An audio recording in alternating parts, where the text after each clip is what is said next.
There. Okay, well, Mimi, you're on mute. Hello there. And it's not showing my photo. Well, we're having some fun technical difficulties, but we're ready to roll without your beautiful face on there. For some reason, it's not showing. That's a bummer. I want everyone to know how lovely you are. Oh, well, flattery will get you everywhere, Mr. Spencer Horn. Well, I'm excited to get us started. We have guests coming in right now, and apologies if I'm not recognizing you. If you came in early, I was saying hello. I'd love for you to put in the chat where you're from, and thank you for joining us for this team coaching session. My name is Spencer Horn, and I am honored to be able to just lead this session and have a discussion. And I would really love to hear from a few of you as we go through this. Want to hear from your experience. Some of you may be seasoned team professional coaches, and some of you are just learning about team coaching. And whatever the case is, we're going to hopefully tap into the wisdom of everybody that's here. I have been a certified team performance coach since about 2014. There it is. There's your picture. Awesome. So Thank so you. Mimi's going to be on. And she'll join us on camera a little bit later, but we're going to be having a great conversation and lead that with our experience that we had leading a team diagnostic, and want to share this as kind of a case study. But for those of you who don't know all about team coaching, we're going to give you a little bit of background into the methodology and to the tool itself. But because I am so grateful to have my friend Mimi Brown on, I am going to just share a little bit about her bio, because I want you to know her the way that I know her. She is an incredibly high energy keynote speaker. She is an expert in influential leadership, communication, and engagement. She has dynamic presence and real world strategies, and she helps leaders master the art of influence, build trust, drive action in high stakes environments. So she does so many keynotes every year, over 50 events that she's doing, including training for organizations like Coca-Cola, Kimberly-Clark, Pepsi, Consumers Energy, Blue Cross Blue Shield, other Fortune 500 companies. She is based in Michigan, where she is the president of the National Speakers Association, that Michigan chapter. I've seen her just rock the stage in front of hundreds of other professional speakers, which is never easy to do, because these are people who are professional speakers in our own business, just like you are all professional coaches on there. So I'm sure you'll have feedback for us. But it's never easy to be out in front of your peers, is it, Mimi? Not at all, Spencer. And my mother will be so proud of the introduction that you just gave me. My goal is to become the background photo on her phone. And right now, I might be in the running over a really cute 7-year-old. So I just want to thank you for that. there's a lot more to it than that. Mimi is funny. She's entertaining. It's just she was the MC of our event, and just absolutely love and adore her. So I'm going to tell the story of how this all started, if it's okay, Mimi, and then I'm going to kind of throw it into you. We were actually coming from an NSA event, and we met in the Delta Lounge. We ran into each other, and we just started talking about what we were doing in our different businesses. And can you remember what you said to me about, you were just talking about one of your clients? Yeah, and this particular client, I had worked with them, and when they reached out to me, they actually came to me to do a 4-hour training. And I said to them, based on all the challenges they explained to me during the discovery session, I said, I can do a 4-hour training, but it's not going to help. I said, what you need is more a comprehensive experience where we uncover some of your overall team challenges, and we help, solve those over time. And so to my surprise, they bought it. But I shouldn't say they bought it, but they said, yeah, we agree with you. And so then I said, oh, now I have to have to produce. So I want to stop right there. For those of you who are listening, who are coaches, and sometimes you're waiting to get ready to say, all right, I don't have all the tools that I need to have to be able to help my clients or to actually go out and find clients to help. One of the things that I love about what Mimi just said is so often we're waiting too long before we actually go out and create opportunities for ourselves as coaches. In this case, she had a client and they had a problem. And she's like, I'm going to sell them the solution. I don't know what that solution is, but it's not what you say you need. And Mimi, I mean, where did you learn that? So I have a background in sales. I've sold starting when I was 8 years old. I had a lemonade stand, and what I've noticed is people, as one of my coaches used to say, people get ready to get ready. And so I knew that I could provide a solution for them. I knew what their problem was. I just wasn't sure exactly the angle or the direction we were going to go, but I knew I had the confidence that I could figure it out. And sometimes in sales, when you own your own business, it's figuring it out. It's PT Barnum says you market it and then you build it. I, So I it, took it, that approach. It's so true. That's happened to me in the past where I had a client that, and some of you may judge this, but I've done a lot of work with teams and organizations over the years. I've been a CEO of a leadership training and development company. I've been a vice president of a NASDAQ publicly traded company. I have 33 years of corporate experience, and so now I'm working with teams. And I had years ago a client asked if I would lead their strategic planning process. Now I'd been through lots of strategic planning. I didn't have a process, and I said absolutely. Went out and got it, and prepared and prepared and prepared, and we had a great experience. But sometimes you got to sell it before you even have it, and I love that you did that. So then what happened? You're talking to me about this, and you're like, you put it out there in the universe. Sometimes that you hold on to it, but in your case, you're like, okay, I've got this client that I'm worried about, and you were sharing that with me, and I said, oh my goodness, I have what? Do you remember what I said? You got the perfect solution. And it was really great because let me also give you an aside about Spencer for those of you who don't know him as well as I do. He is phenomenal. He's one of those folks that flies under the radar. And we had the pleasure of interacting in several NSA events and just chatting with him. And he's passionate about what he does with teams. And so I just was running it past him as a colleague, as someone that I respect. And the way you explain this, I was like, that's it, Spencer. That's exactly what they need. How do we make that happen?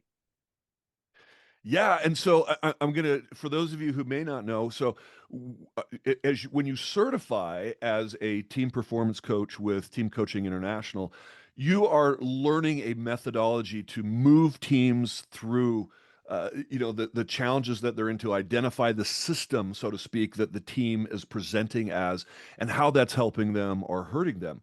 And we do that utilizing a diagnostic, the Team Coaching Diagnostic. And that really helps us to identify where they are in terms of productivity, because the team exists for, really, as we all know, to produce results. And in this case, this was a state agency, right? And I work with nonprofits, I work with government organizations, and of course, for-profit organizations. So call it value. A team exists to create value. And in this case, the value are community services, correct, Mimi? I mean, services that they provide to the community. Correct. And so a team gets to, based on the resources that they have, provide the most possible services to the community, and do that over and over and over and over again, and that requires sustainability. And this team had gotten to a point where the sustainability was difficult. People were disengaged. People are not in their management meetings, are not coming to meetings prepared. They're not having their cameras on. There's an environment of checking out and of not being bought into the leadership and to the mission and to everything that's going on. So we have an assessment that helps us figure out where they're at. And more importantly, once we have that, then we have a process to really help begin to move them. Now, Mimi has so much experience in training and development. This is an initial process, typically a day to 2 days. We did a day and a half, what's called a team diagnostic. And we co-facilitated, and there was a group of 20. How many were there? 20 of them? Roughly, I think it was 17 or it was under 20, like 17 or 18. Yes. And so by yourself, if you are a team performance coach, it's comfortable doing teams up to about 15. When you get more than that, it's hard to have eyeballs on everything that's happening. And so luckily there were two of us in the room from two different perspectives. Mimi, who knew the client extremely well, and me coming from an outside experience. I'm going to just stop for a second and show a few things that maybe our participants. And if there are any questions, I'll try to look for those as we go. I want to just share a few things from the team coaching. Uh, I'm trying to come up with a fancy word, just the pantheon of services, if you will.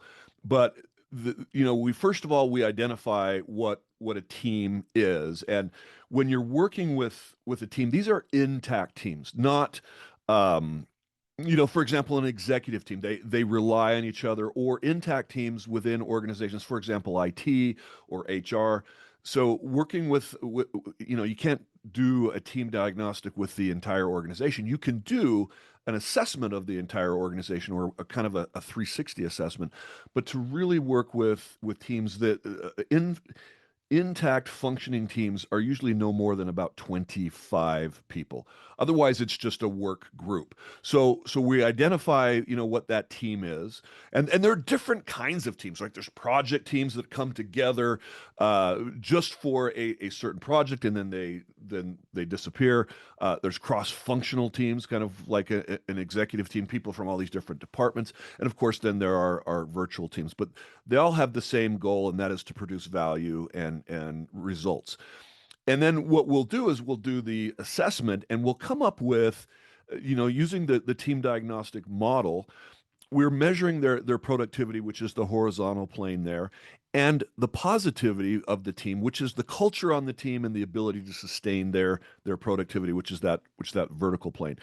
And this is just a regular team. This is not the team that you and I were dealing with, Mimi, but a team will have a range of productivity and a range of positivity.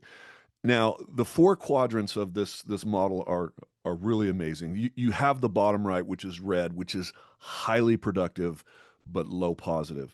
And this is a team that is, all about results. We talk about the meritocracy. We're grinding. There's so many teams that people are competitive with each other, but it's hard to sustain that level of productivity long term.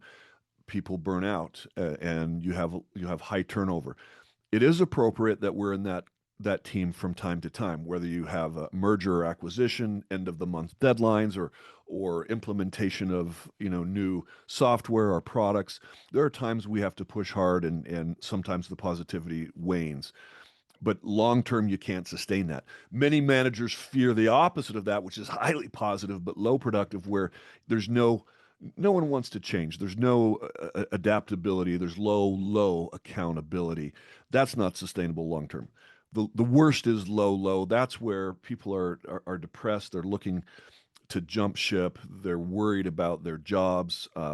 Again, very challenging, negative environment. Our goal is to move the entire team up and to the right, which is that high positive, high productive. And it's fun to be there. Doesn't mean it's easy to be there. And we believe at Team Coaching International that most teams want to be on a winning team. In your work, Mimi, do you see that? I mean, do you believe that people like to be on a winning team? 100%. I mean, when you look at the engagement research around when people are in their, what I call their strength zones, and they're using that, that's also connected to being seen because they're a part of a team that has a mission bigger than themselves. And so when you see that, people really buy into that. Yeah, and they get excited, especially when they know that they've contributed to the success of the team, right? And so part of the goal of the team is to create a system where people are excited to give their best energy, their best efforts. Well, so when you break those two parts of the model down, productivity and positivity, they are really broken into 14 elements, seven of productivity and seven of positivity. And we're able to measure over time the improvement that the team is exhibiting in their own estimation. They self-evaluate, right? So this is them saying, here's how we're doing. with all 14 of these elements. And very quickly you can take a look at the team and say what the challenges are. And these are the 7 elements of productivity. And I'm not going to spend a lot of time because I really want to get into I assume most of you listening to this are seasoned. And then these 7 positivity elements. Well, Mimi, I'm gonna share the results of this team. What was surprising is they self-evaluated highly positive, and they were almost relieved. Do you remember when they first saw this? This is how they see. This is how they recorded themselves. Well, yeah, and it was actually disbelief to a point. They were like, "Really? Is this correct?" Because why do you think they felt that way? I mean, you're working with the managers every day, and they're like, "We got problems, right?" Yeah, I think it had to do with some underlying, I would say underlying expectations that weren't being met or talked about. But more than anything, I just don't think they haven't had a conversation about it. They tended to focus in on everything that was going wrong instead of looking at some of the things that were going really well for them. And so in this case, they actually pointed out some of the things that were going well, and so it was they were a little confused. And so we have to dig in. Sometimes we get a report of a team that thinks they're doing better than they actually are. And if you have an experience like that, one of the tools available to you through Team Coaching International is a 360 tool where you can actually have other teams that work peripherally with that team give their assessment. And 360s can be powerful as long as they're used the right way. Sometimes they can be used in a negative way to be a hammer. Anybody online have if you've got thoughts about these, I'd love to see what if you've used a 360 assessment um, before with team coaching. I'd love to hear what your experience is. So back to our team, Mimi, that we were working with. Let me get here's the polar diagram of this team. And you can I love the new graphics that TCI has come out with, and so you can see the blue, which are the positivity elements, and the green, which are the productivity. This is a team that actually had a problem with 2 big things that we identified, actually 3 on here. Constructive interaction, that was their lowest positivity score. No surprise there. Most organizations really struggle with that. That is really measuring how well they have conflict, how they deal with disagreement with conflict. Accountability is also a big issue, and we'll talk about that with a different measurement tool that we used. And trust. Any thoughts, Mimi, as you looked at this? I mean, how did this help us when we went into this team, when we Well, it had this gave data? I love saying in God we trust and everybody else bring data, because we were able to put words and to some of their challenges, or we're able to put definitions to some of their challenges. And they had a lot of conflict that wasn't being talked about. And so, one of the things I think, Spencer, that you did really well was unearth that and using the tool to help actually have that conversation. Yeah, thank you. And I think that's part of the system that you learn when you become a team performance coach is to use this data in a way that the team can absorb it and figure out what do they want to do with it. And our job as coaches, and you all know this online, is to hold up the mirror and say, "Do you like what you see?" And here's what we're noticing. How is that impacting the team? And that's a true coaching approach, is to help them identify how the system is showing up, how the individuals are showing up on that team, and if that's helpful or hurtful to them, fulfilling their ability to create value for the community in this case.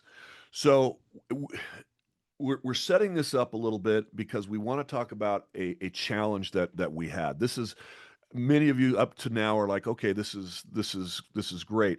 We ended up having an issue that I want to share with you. So I'm just foreshadowing there for a minute. I want to share a little bit more about what we did to prepare for this team.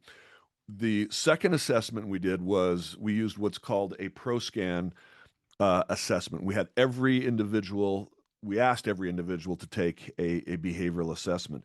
And then we put that into an aggregate. We had what's called a team scan. I'm going to show you some of the results of that. Do you mind if I do that, Mimi? Of course, I think it gives a good, the next part of the story. Yeah, so I'm going to try to share that a different way than what I've been doing right now. So I'm going to go to what's called the team scan, and I'm going to point out a few things on this team scan. There's a lot of pages. There's 47 pages to this. We're not going to. I'm just going to highlight a few things, but we had in this case. Let me see how many people we had that actually took it. Not everybody ended up taking it, which is one of the problems that we had, right, Mimi? I think we had 18 take the survey, and there were 20 on the team. So two did not take this one. But what you'll notice is the height rate is really important because it represents 50 to 70% of overall behavior. The biggest part of this group were extroverts. These are people that are love to be engaging and positive and empowering. They are part of a health community to help their community lower blood pressure and take care of their health. And so they're very passionate about that. The second highest group are high pace, which is really about a caring trait, an others focus trait, a team focus. And then people who are high conformity they love structure, they love detail, they love accuracy. Only one person on the team had high dominance. And she's one of the team leaders and is in an entire environment where her personality is sometimes punished. And so she represses even that natural tendency to be high dominant. Now, the challenge that we have with high extroverts is they want to be liked. One of the challenges of this type of behavior is you do things because you want people to accept you. And so when it comes to constructive interaction, that's the conflict. They avoid it because they don't want to have somebody. If I say something to them and they don't like me, that's a demotivator for them. For high pace, when there's stress and pressure, they naturally avoid that conversation. Um, High conformity likes to be right, so they're not necessarily opposed to having conflict, but you only have a few of them and one high dominant. So what was happening on this team is they were avoiding the discussions about accountability and ownership, and they really avoided that. Anything you want to say about that, Mimi? Well, what was interesting is when we had our first initial discovery call, and I remember specifically the main leader was so frustrated because she got an email from one of not even her direct reports, but one of her direct reports. And she said, "Can you believe this? This is the second time this has happened, or this happens a lot. Well, she's requesting, she knows that I'm not in the office on this day. And what do I respond to her?" And I She's said, asking you "That you want me how to to do respond to it?" her employee. Correct, which just was and so I said, is she clear on the expectation? Are you holding her accountable to what the norms and the team agreements are? And she was like, well, and then that's when you hear the well part, there's another story behind it. Yeah. Listen, I just learned that the chat is disabled. That's a big fail. So here's what I want to do. If you have a comment, raise your hand and I'll make it so that you can talk. I would love that. I don't know if I can see if you want to, if you have a comment, you have a thought. I'll try to watch that very closely because we'd love to hear from you. I want to just be Mimi and I. So this is a rookie mistake for me to disable that chat. I definitely want to hear from all of you. Um, okay, so let's go back now to this team.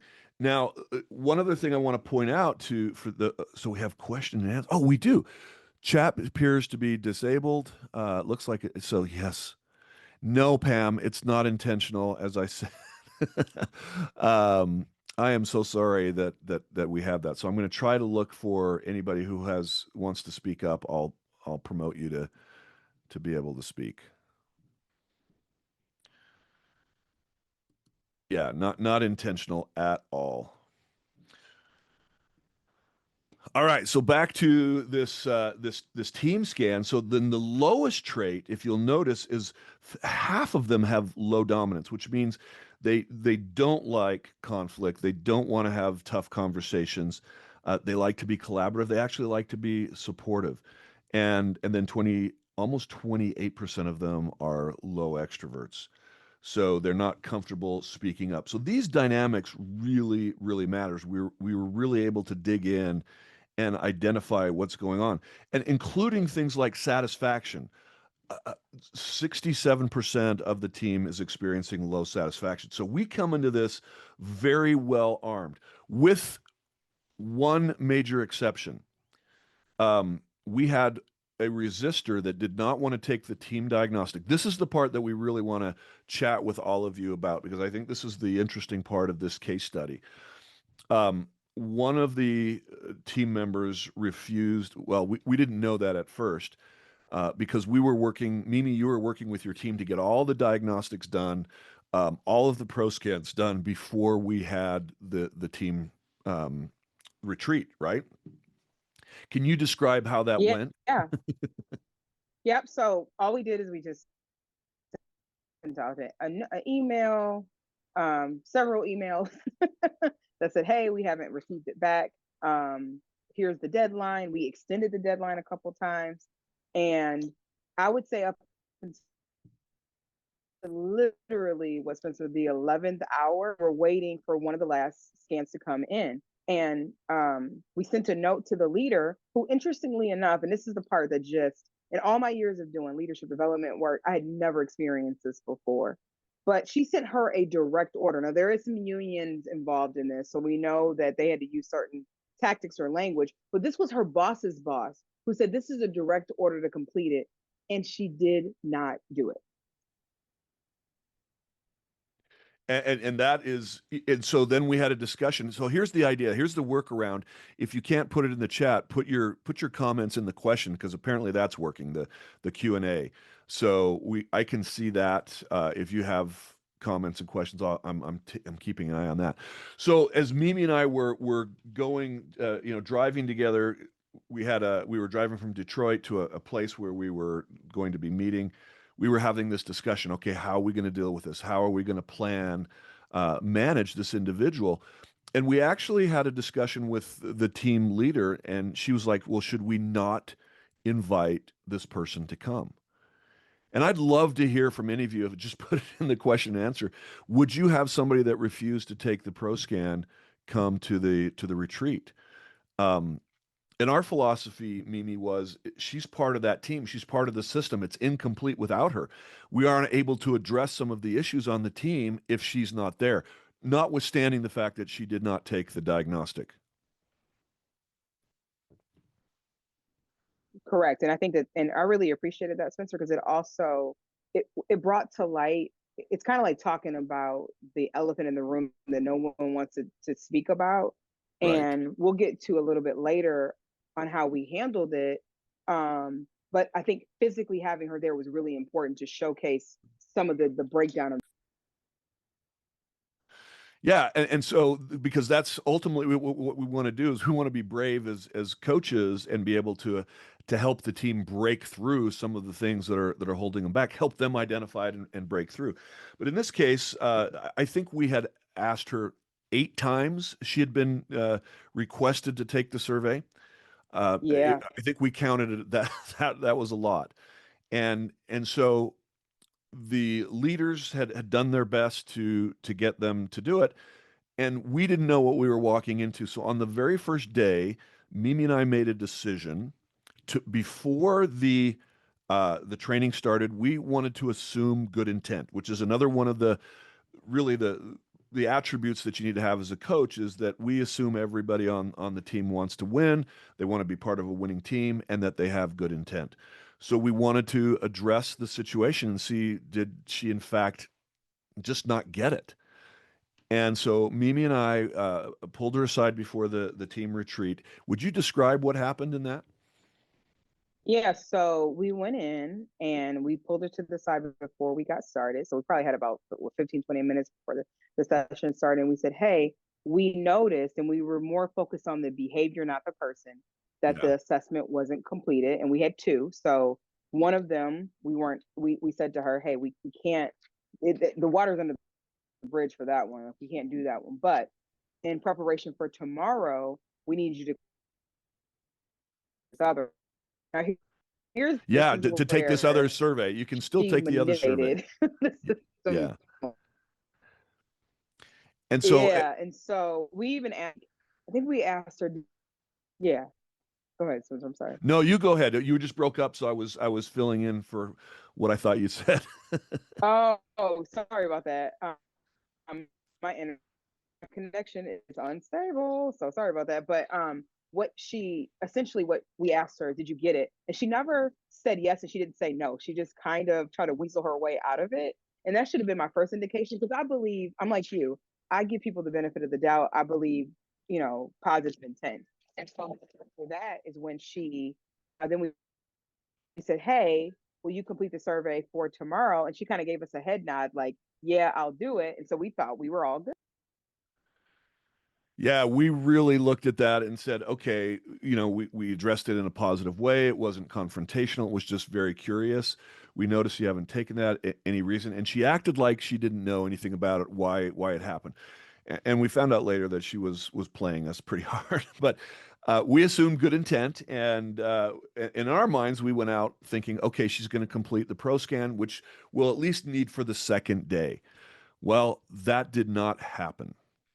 So now we have a saboteur almost on the team who because we asked her to make sure that as part of the team agreements that she would be all in. We missed your input. We really need your perspective on this team to make sure that the team is getting the most out of this experience. That is paramount for this team. Um, Okay, so I have a question. Yes. Uh, and I don't know who it is. It's anonymous. But before the process, did you send a written document to all the team members about what the team coaching is and what the next steps will be? Mimi, can you answer that? Yeah, and we did. We walked them through it. We explained it. Actually had a session with the team leads ahead of time. They gave them context to it, so it wasn't as if they were coming in blind. And I've learned that. I mean, I've been doing leadership development work for over 15 years, and I'm training a lot of different assessments. And that's actually one of the first things they teach you is ensure that you explain the process, what people can expect, so that they get the buy-in. Because if not, it just feels like it's coming in blind. And just as an aside, with so much spam and we'll say tomfoolery happening in the world, if they're getting like an email, you want to make sure that they actually. Yeah, and that's a very, very good question. You can't just assume that people know the value of what it is that we're doing, because you are going to have people on the team that are there reluctantly. I always find that there are three types of people, right? They're the hostages that are there because they have to be there because their boss made them come, and so our commitment is always to do the best we can to make that a valuable experience, use of their time. Then there's the vacationers. They're just excited. They don't have to go to work. They're excited to be there. And then, of course, there's the lifelong learners. I believe most of those people are, and that's the attitude that we try to take. But there are people who are hostages, and we want to make sure that they feel. And one of the things that I attempt to do to answer your question is I actually do my best to meet them one on one, even the people, not the leaders, the people who are going to be in that diagnostic, and I usually review their profiles, their personal profiles with them. It does a wonderful it has a wonderful impact of just building trust with the facilitator so that they feel more confident and comfortable being open. So hopefully that's something that all of you are doing. Okay, so now we come to Well, the Spencer, second. Spencer, Yeah. really quick, and I just want to add this on. We actually met with just about everyone to do their PD. I always get The it wrong. ProScan, the What did I PDP, call yeah. it? The PDP. I was calling it something different, but the PDP. And the gal who decided she was going to not do the work, was one of the only people we never met with. And so that explains a whole lot too in this. Yeah. So that's really that's really interesting. That helps people to feel more involved. And how would you say, as you watched her, how was she showing up that first day? Was she all in? Was she engaged? Did she keep her agreement? No, she was very disengaged, setting some things out. She would, uh, you could just tell, even participating, where she was located and sitting in the room, very withdrawn. And I remember specifically even saying to her, like, hey, we still want your input, part of this team. I didn't want it to be where she felt like she was being dismissed, because that could also give her another reason to feel as if. Yeah, and you know, one of the things that we want to do as coaches is we want to point out without really bullying anybody or pinpointing anybody. Say, listen, you know, what this is what we're noticing. You know, this is a team, for example, that made a commitment, and you know, we asked them, how do you think you're doing with your commitment for all, because they had a team agreement, which we all do for the team diagnostic, and they all agreed to be 100% present and engaged. And we pointed to it and said, how do you guys think that you're doing right now? Do you remember how they responded? Or because I don't know that I was a little distracted at that point. um I mean, I'm trying to remember specifically. I don't think they were very positive. I don't Yeah, I mean they remember knew their that they exact weren't they response. knew that they weren't following through. And so it's like, okay, what are you gonna do differently? And some of them were doing a fabulous job, which is always the case, right? You have some people that are really engaged, but overall, you want the team to be able to correct their own problems. In this case, that wasn't happen. It wasn't happening. And so at the beginning of the second day, and this is where this might get a little controversial for some of you. Um, I- because there is an issue of accountability on this team, because the leaders on this team have not modeled or had tough conversations, that's led to part of the culture on this team. So we went to the team managers, team leaders, excuse me, and we asked them, say, listen, we have this, basically this resistor who has not taken the surveys, and it was really a negative impact on Mimi and I, because we are doing our best to come prepared to really guide this team, and we don't have all the data. We waited till the last possible minute to print out any of the reports.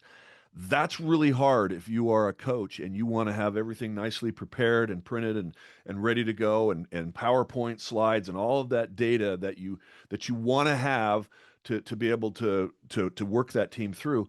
We couldn't do until very last minute. So it was stressful for us. And plus the team just didn't have all the data that would have been helpful for them.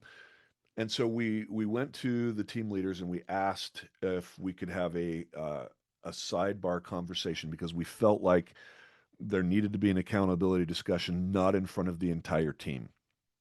Mimi, do you want to describe how that went? And I'm really curious how the attendees here feel about this. Yeah, so we'll just say it was very tenuous. And as we walked in, we had that prep call with the three leads ahead of time. And then we invited this individual to come into the room. And we were very direct, or I should say, Spencer was very direct with, and I say we, because we were definitely a partner, or had a partnership. And actually, the main manager, or the lead manager, she addressed it first. And immediately we saw defensive behavior start to be displayed. And so excuses started to come up, denial. She said things like, well, I don't understand why I have to do this, and trying to divert responsibility. And so, as I is interesting, y'all, I could literally see Spencer, and mind you, I don't know if you can tell, Spencer is 6'7". He's a big dude, right? I was sitting And though. just getting, you were sitting, yeah, you were definitely sitting, but you were just, you were done at that point with her excuses, her just blatant disrespect, trying to manipulate the situation. And then what I really appreciated, which is what she needed to hear, is Spencer went directly to the behavior. Here's what the result of your actions on us as facilitators, on your leadership, and and she I don't think she's ever been called out like that. Because what was also interesting that happened is the lead, so the manager over the group, so not even her direct supervisor, but the big boss, she was trying to take responsibility for her for the inaction of this individual. Like, was there something else I could do? Or no, she just didn't do it. Like, there was nothing else you could do. And so Spencer kind of set that aside and was like, look, I'm going to talk to you directly about the effects of your behavior and what it did in this moment, what it did for us as facilitators, and what it's Doing to the team. Yeah, you went mute again. oh, sorry, probably get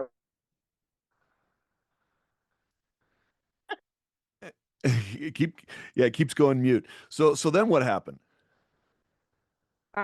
And then as Spencer addressed the concern, we just waited for her response. And she, at that moment, you could just tell she was so taken aback because I don't think anyone's ever addressed her in that way. And you didn't yell at her. Your voice is louder because you're just a bigger person, but you didn't yell at her. You didn't say anything out of the way, right? I mean, and No. I'm talking about, what people might experience. And she gets up and at that point is looking like she wants to leave the room. And she says, "You're intimidating me, sir. Right. And I don't have to be here." And I think I'm taking the So she and that's the point she came and sat back down. And really at this point, the leaders jump to attention because their eyes got big, saying, this is what we're missing on this team is this level of accountability. And they actually started to step up and take more accountability. Mimi, do you remember? And they had a conversation with her about her behavior, and they started now, once they saw that modeled. And this is why I'm asking, because this is something that's very difficult for a coach to do, is actually step in and take action. And in my experience, you want to avoid that at all costs, and you want the team to do it. But what do you do if the team is unable or unwilling to do that? And that's really what I wanted the crux of this conversation to be with you all. And that's why I'm so sad that the chat is disabled. But if you have questions, put your comments in the Q&A, because I'd love to hear what your experience and how maybe you have handled a situation like this. Well, as you're thinking about that, let us tell you how it ended up. Um, she went back, it came back on the team, and she still participated half-heartedly the way she did before. Mimi, I'd love for you to just describe how the leaders felt about this afterwards, and we followed up with them since. And how did they feel like this whole team diagnostic ended up, notwithstanding this very challenging team member on the team? um, the overall experience and feedback from the team was, or from the leadership, was positive, that we were moving the conversation in the right direction. It also, they decided, because this was a unionized environment, that they escalated it to the next level and actually asked us to include our comments or kind of testimony about our experience working with her, so that they could have that documentation to showcase how her behavior was affecting the work and the team. And it, in my opinion, what it did is it ripped the band-aid off of something that was already there and forced them to deal with it, kind of front and center. And so, I think, and I'm still working with this team. We're still working through some of the action items that we identified in the session. But what I really, they had to, face, they had to deal with it, and learning those behaviors on how to continue to hold people accountable, but they had it modeled really well by you.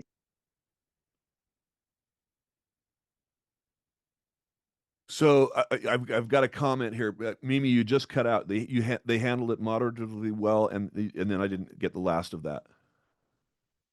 just that they handled it moderately well, and that it really showcased what their challenges were and that they had to address it, or they knew that they were going to have further challenges with the team. Right. And which is the point of this. And it empowered them, I believe, to do that and have the really sometimes I believe we also have to model successful leadership behaviors. So, Christina, thank you for your comment. And Pam, I'll come to you next here. One time, the director who hired me to help with with merging of two teams under his leadership ended up fired because what's the TD and the team diagnostic and the team coaching process. I'm just a little slow, sorry. The team diagnostic and the team coaching process showed that he was the problem on the team. Yikes, for sure.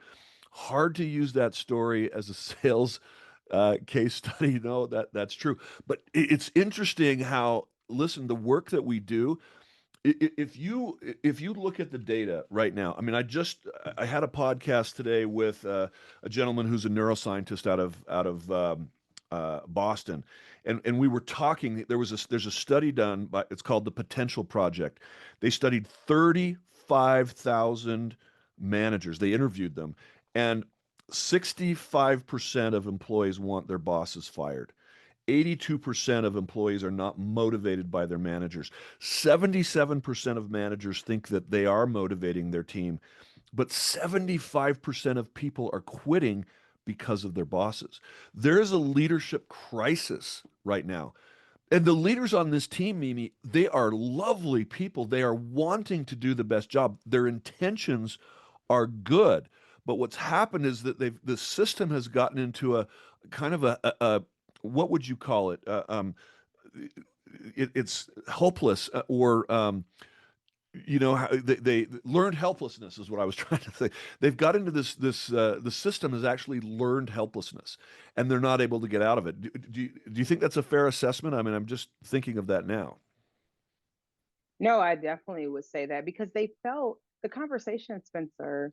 I just remember our discovery conversations, and I had some one-on-one time with you would have never guessed that they were actually the leaders. It was as if they were giving up their power and their Yeah. influence and their control or their authority over to, like, they didn't have any choice. And I'm like, no, no, no, you're the So leader, you're the that's manager, you're but they're in a government, and then you add to that on top, you have a union, and so they are feeling like we can't do anything about this. No, no, you can. You absolutely can. And giving them their power back, I think, is the big part. I often say, like, when it comes to leadership, there are really four core areas. I think if every leader can master these, they can be more effective. And that's accountability, that's delegation, that's communicating effectively, and how to handle conflict. And if they can do those things well, which this team, they had issues, or the leaders were holding people accountable. They had issues with communicating effectively and dealing with conflict. Yeah. Well, and then Pam points out, Mimi, she says she agrees that it's controversial what we're talking about right now because you want to enable the team to take initiative. And you're 100% right, Pam. I mean, that's our job as outside consultants and coaches, right? I mean, we're coaching in this environment. We're not consulting, but you are hopefully you're a coaching individual. You're consulting companies and helping them to get the best out of their team. But also, she says, have had to do this. Oh man, I so want to. Pam, can I promote you? Could you talk about that? I'm going to ask you to talk. Go ahead, Pam. You're on. I want to hear what you experienced. Well, can you hear me? Absolutely. Please Great. forgive me for the chat, everyone. We want you to talk. That's my air. Talk more about it. Um, I think that one of the I think I've had to do it at the beginning of many team coaching events particularly when people they want to have connection and they Yeah. want to maintain kind of the harmony, and yet there's stuff that's not being talked about, and lots of kind of openings for maybe the leader to talk to raise the thing that we've talked about, them maybe wanting to talk about and not picking it up on it. And so I have had in a couple occasions stepped up and said, so we've just seen the same behavior 3 times. Does anybody have anything to say about that. I And love I love that. I mean that so you're actually waiting for them to call it out. They don't after three times, and then you're calling it out. yeah, exactly. And then sometimes, and then maybe modeling how to, very much as you did, how to have a conversation that's framed around team success, but also sharing, flat out observation, sharing the impact, and then kind of opening it up for reaction and kind of letting the team see that like they can survive that happening. I'm really curious, just because you've got the microphone right now, Pam, what would you have done in our situation when you had this person not taking either one of the surveys, telling us that they would do it?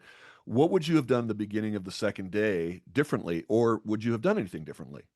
I don't know that I would have done anything differently. I might have inquired a little bit more on day one about what was Yeah, up.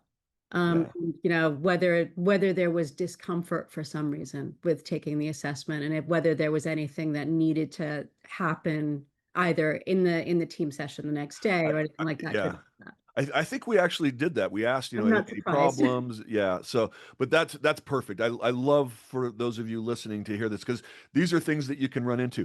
I'm gonna kick you out, and I want to Christina. I'm gonna promote you to Christina. I'd love to hear any thoughts just to kind of add to what you are. Let me see here. What you were saying, allow to talk. There we go. Managing this the best I can. If you don't want to talk, Christina, just tell me to go pound sand, and I'll put you out again. But I'd love to hear a little bit more about your experience with this individual that you um, teams aren't skilled at crucial conversations, right?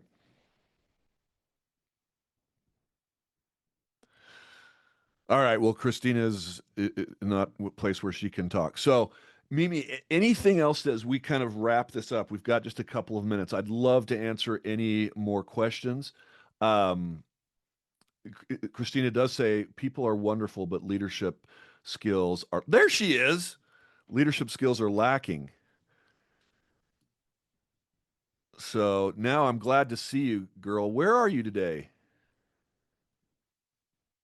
I am traveling today, so I'm getting ready for a photo shoot this afternoon, and being on a magazine cover. So just a lot going on. A magazine cover. Okay. What kind of magazine cover are you going to be on? It's called Woman in the Middle, and it's designed. It's for a client of mine that she wanted me to be featured. So Oh, yeah. that's so cool. I got to tell you, here's one more thing I want to talk about. Working with Mimi was so fun. We she had never seen a diagnostic before, but she's such a tremendous leader in her own right. She's got her own systems and processes. So here she is. Here's this old bald white dude that she trusted to come into her team and to lead this process. And I'll tell you what, we had a blast. It was fun working with another facilitator that I usually do it by myself. And we just the way we set it up is that whoever had something to say just took over, and it seemed very seamless, right? Mimi, any thoughts about how that worked? Oh, absolutely, Spencer. Working with you is a dream. You were the yin to my yang. We as my sister and we bopped together when we figured it out, but there were no egos in the room. And so that's what I really appreciated. And I leaned to Sir because I have facilitation experience. I've been doing this a long time, but I also knew he knew the diagnostic better than I did. Yeah. And you did just a phenomenal job of modeling what coaching looks like in the moment and helping draw out their challenges, but getting them to see it. And that takes skills. So it was just a real pleasure to work with you. And once we kind of, I'm excited to do it again. So I'm keep telling Spencer he can't get rid of me. I'm gonna hold on to his ankles. Well, here's so to that end, let me just thank you so much, Mimi. It was so much fun. We have at Team Coaching International a couple of opportunities that are coming up. We have a new masterclass cohort on October the 13th, and that's going to start on, I believe it's going to be every Monday, Tuesday. So it'll be like from 5 to 9, that's Mountain Time. So Mimi, that's 7 to 11 Eastern Time. And we do it in the evening here on the, northern hemisphere so that people can actually do this after work. We're gonna do other cohorts for people in Europe and Australia and other places. But it's 6 modules. Okay, so you'll do the 13th and 14th, which is a Monday, Tuesday from 5 to 9 Mountain Time or 7 to 11 Eastern Time. And you'll do the 20th and 21st, and then the 27th and 28th. So that's a master class. We'll have another master class on November the 4th and one on December the 2nd. So if you have not yet begun your certification process, please start this. And there's another benefit. Once you become a certified team performance coach, you can use what's called a team leader view. And this is a tool that I use all the time. And I want to give it to anybody who's on this call to actually experience. Let me see if I have that. Yes. If you want to take a picture of this QR code, you can register to take a free team leader view, which basically is the team diagnostic from one person's perspective. So it's not a team diagnostic. It's the same questions, but from the team leader's perspective. And let me tell you why that's important. When you are talking to a team like Mimi did, she already had the trust, right, of that team. She already knew what they needed and sold it, because that's what she is just brilliant at. What the team leader view enables you to do is have a discussion with the team leader to let them know that a 4-hour workshop, a lunch and learn, which is what they all want, right? Mimi, they say, can you come in for an hour and fix all of our problems? It shows them that the problems that they have are much deeper than what's going to happen from a lunch and learn. And so what this enables you to do is to really dig in and help them understand that they need to do more work. And that can lead to long-term engagements with your customers. So if you would like to have that experience of taking the team leader view, I'm happy to walk through it with you. But my invitation to you is talk to me afterwards. Message me on LinkedIn. Spencer Horn is my name. You can email me directly. You can, if you'd like to chat with me, email me at Spencer at Altium, that's Altium leadership.com. Happy to talk to you further about team coaching, the process of this amazing tool and this great company. And I love the certification that I have experienced, and what it's enabled me to do for my clients is it's such a game changer as a coach and as a practitioner. So I just want to thank you all. I want to be respectful of your time. I know it's 1 minute to the hour. Mimi, thank you so much for joining me. Anything you'd like to add before we say goodbye? If you haven't done the certification, do it. I think it's very well worth it. It's such a great tool, and Yeah. it solves so many challenges for you.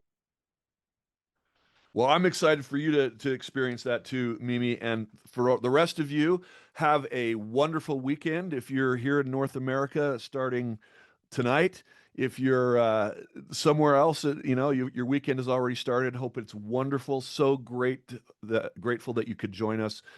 Thank you for your patience with our technical difficulties. And hopefully I'll see you again soon. Bye-bye, everybody.